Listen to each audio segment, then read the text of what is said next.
Supreme court को अनुसूचित जाति और अनुसूचित जनजाति को असंवैधानिक राय विरुद्ध रे आज भारत बंद। सुप्रीमकोर्ट को 7 जणिया खंडपीठ अनुसूचित जाति अनुसूचित जनजाति वर्गों कोटा भितरे कोटा जाति भितरे उपजाति सृष्टि पाई अगस्ट 1, 2024 तारिख देइथिबा राय संवैधानिक संरक्षण व्यवस्था को समाप्त कराजिबार षड्यंत्र अटे।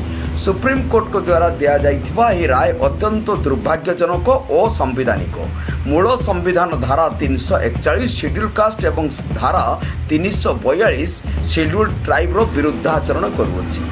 सुप्रीमकोर्ट को यही षड्यंत्र करी राय रिजर्वेशन भितर रिजर्वेशन एवं वर्गीकरण करा जाई पारिबो बोली राज्य सरकार मानक निर्देश देई आम एससी एसटी मानक दुर्बल करिबा तांको एकता और अखंडता को समाप्त करिबा पई एक बृहत षड्यंत्र जाल बिछाई दिया जाइछि। एससी एसटी मानकर रिजर्वेशन को गोटे पीढ़ी रे सीमित रखिबा एवं रिजर्वेशन को परोक्ष भाव समाप्त करिबार षड्यंत्र करा जाइछि।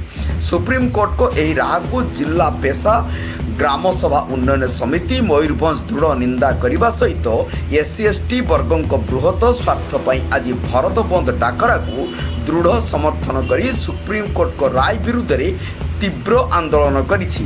बारिपदा सहर समस्त दुकान बजार सरकारी बेसरकारी school college bank office petrol pump garage इत्यादि सहित छोट मोट उठा दुकानी गुड़ी को जिला सभापति पांडुराम हेम्ब्रम को नेतृत्व में संपादक ननाराम मुर्मू युव सभापति दुलाराम मुर्मू विराम चरण मुर्मू भजाई मुर्मू पांचू टुडू जयराम मार्डी आनंद मार्डी नारायण बेसरा शिरीष हेम्ब्रम रवि सिंह मुन्ना हेम्ब्रम मांगात मुर्मू समेत हजार हजार संगठन कर्मकर्ता बाइक जोगे रैली करी सहर सारा परिक्रमा करी भारत बंद को शांति श्रृंखला भाव में बंद डाकरा को सफल करथिले। मयूरभंज बारिपदारू गौर दास गिरी को रिपोर्ट जनता एक्सप्रेस।